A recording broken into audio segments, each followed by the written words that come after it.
Yo, what's going on, Headliner Nation? It's the Doc, and just like in real life, the running back position is being devalued in fantasy this season.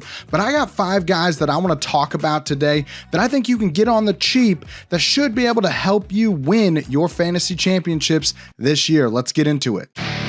Let's talk about the 3 things that I think make a great fantasy sleeper at the running back position. First thing's the price. Has to be outside the top 40 running backs at the position. Guys inside the top 40 are typically going in the first 10 rounds, and that is an extreme price to pay for guys that are most likely going to be your RB3 or 4.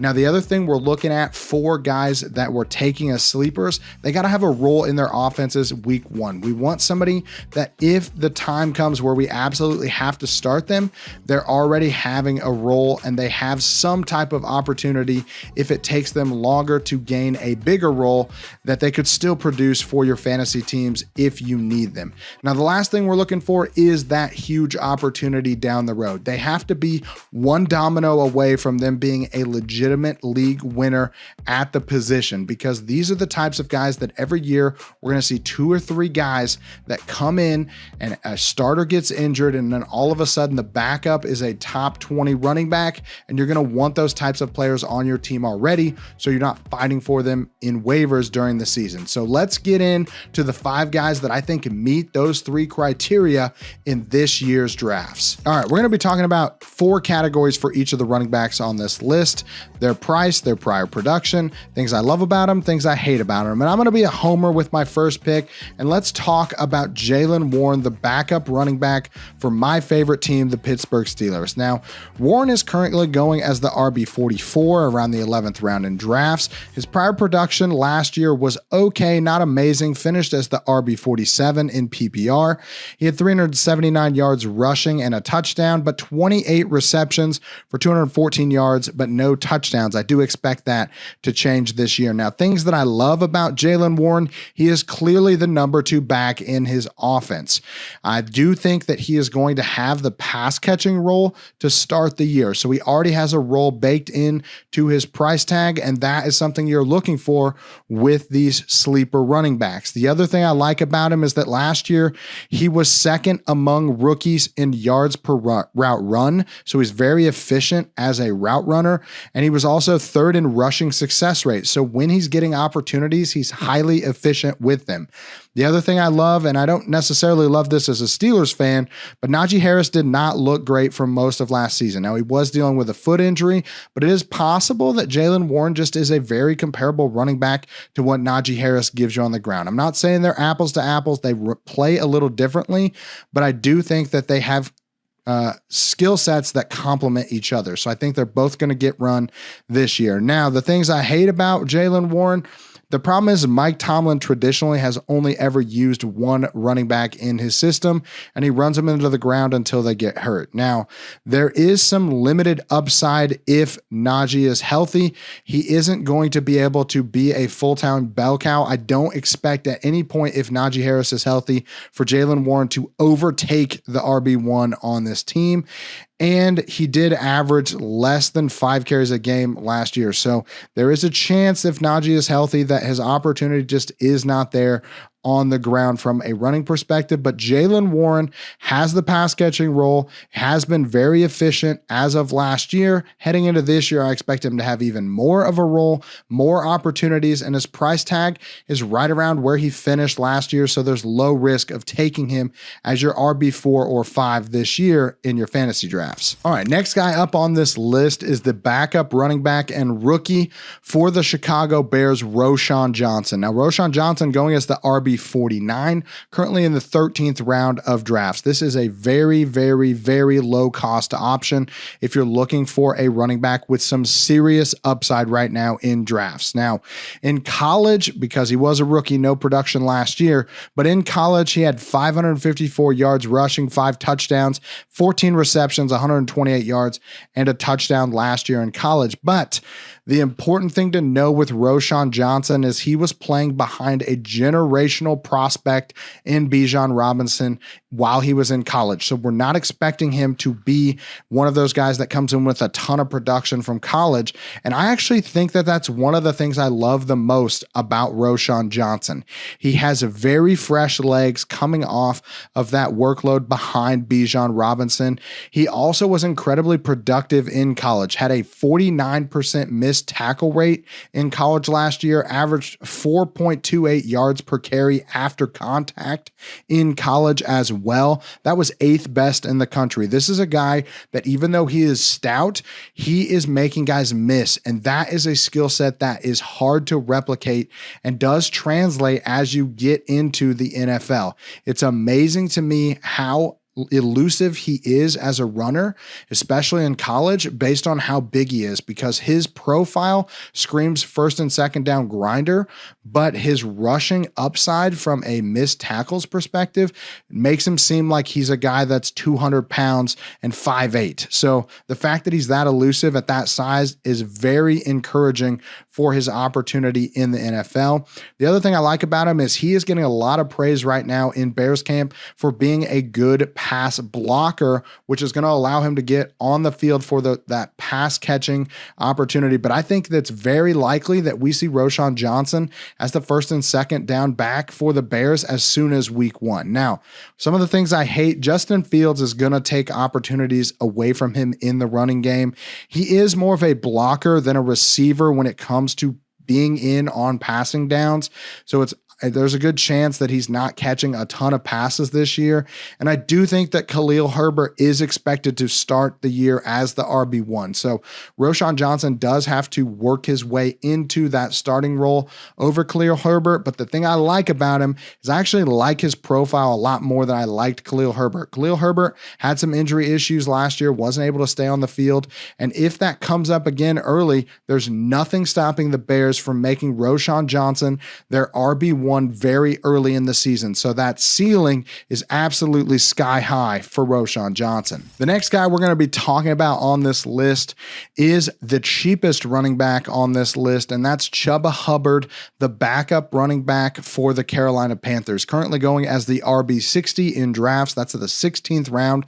In a lot of drafts, he's probably going undrafted. In 2022, he was the RB53. He had 466 yards rushing with 2 touchdowns, 14 receptions, 171 yards, but 0 touchdowns in the passing game. Now in 2021, he was the RB36, a little bit better, 612 yards rushing, 5 touchdowns, 25 receptions, 174 yards, and a touchdown through the air as well. So this is a guy who's been around for the last 2 seasons. He's had a role in each of those years, so I would expect him to come into the year with at least some type of a role. Now, the things I really love about Chuba Hubbard is the fact that he averaged 4.9 yards per carry last year. He was 6th in yards per route run, which was actually tied with Austin Eckler. So when he gets opportunities in the passing game, he is very efficient with them.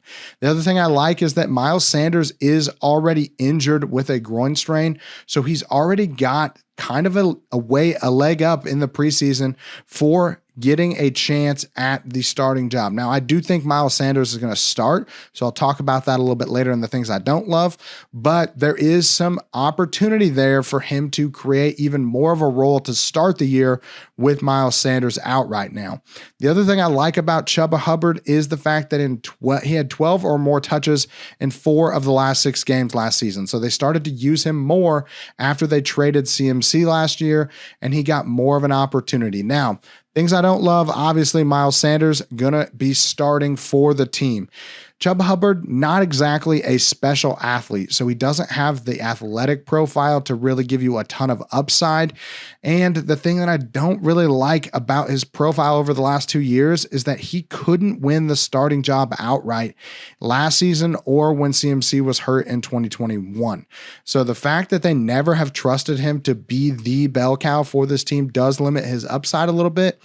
And the new regime may just not see him the same way that Matt Rule did. Now, Now, Chuba Hubbard actually went for 171 yards and 2 touchdowns against Matt Rule when they were both in college and Matt Rule was coaching Baylor. So it's possible that Chuba Hubbard could have just been a Matt Rule guy, and now with a new coaching staff in the building, may not get the same type of opportunities that he's seen the last 2 years. But so far in the preseason, we are seeing Chuba Hubbard taking the workload that Miles Sanders would have while Miles Sanders is hurt. So I do think that there's still a good chance that Chuba Hubbard is the RB2 to own in this offense.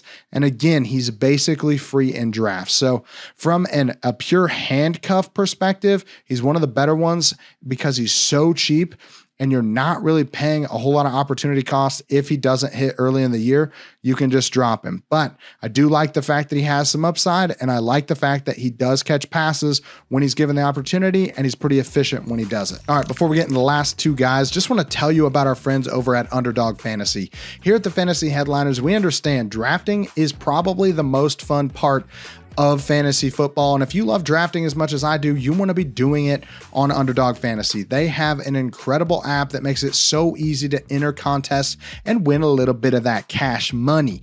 And if you head on over there, use the code Headliners when you sign up, they're going to deposit match up to $100 for you. And if you put $10 in, we're going to send you a free Fantasy Headliners draft guide just for helping our friends over at Underdog Fantasy out. You're also going to get entered to win something from Jake's office. And let me tell you, I have been to Jake's office, and you're going to want to win something from that office. So make sure you're using the code Headliners when you sign up, and we'll see you guys over on Underdog Fantasy. All right, the fourth guy on this list is going to be Raheem Mostert. He's the running back for the Miami Dolphins. He's currently going as the RB48 in the 13th round of your drafts. Now, in 2022, he had a nice year. Finished as the RB25.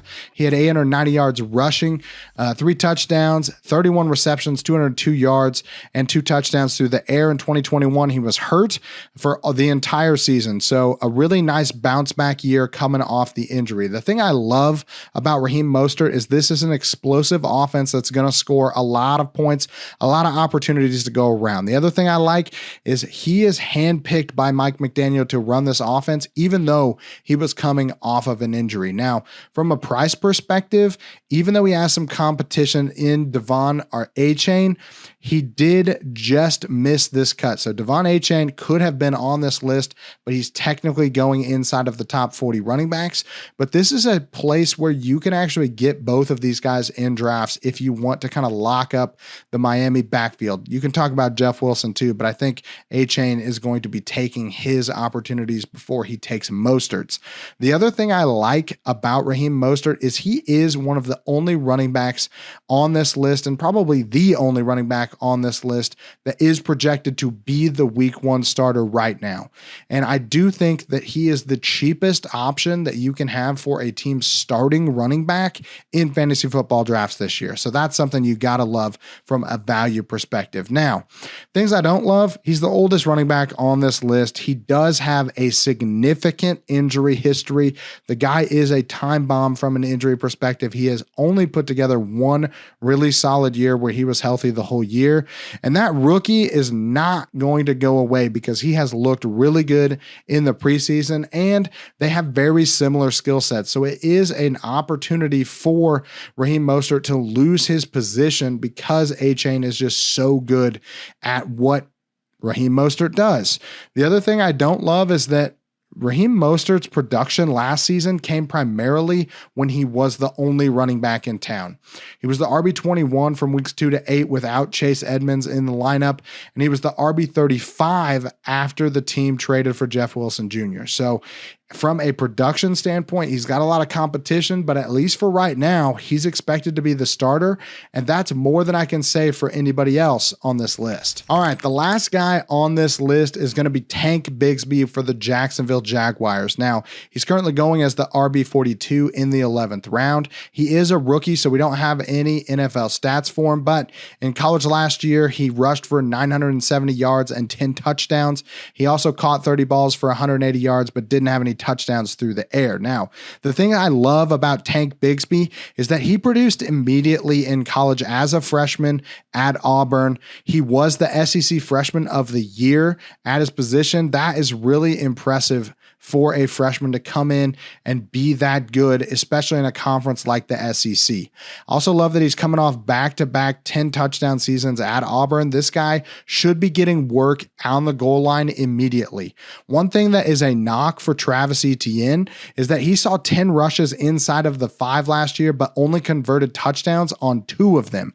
That was actually the worst in the league among running backs that had double-digit opportunities inside the 5 at converting touchdowns, and Travis Etienne was also the only guy with that many opportunities that's had less than 4 touchdowns. So Travis Etienne showed a little bit last year that maybe he's not the best guy for converting in the red zone at the 5-yard line and in. And I think that's going to give Tank Bixby a lot of opportunity to score touchdowns early in the season. That's the role that he's coming into from week 1 on. Now, the other thing I like is that pretty consistently throughout this offseason, Doug Peterson has said he wants to use multiple running backs in this offense. So I do think that the team is expecting to use Tank Bixby immediately in this offense, which is going to make him pretty valuable from a fantasy perspective as a backup / sleeper for your team. Now, the things I hate about Tank Bixby, it's mostly just that Travis Etienne is going to be the starter.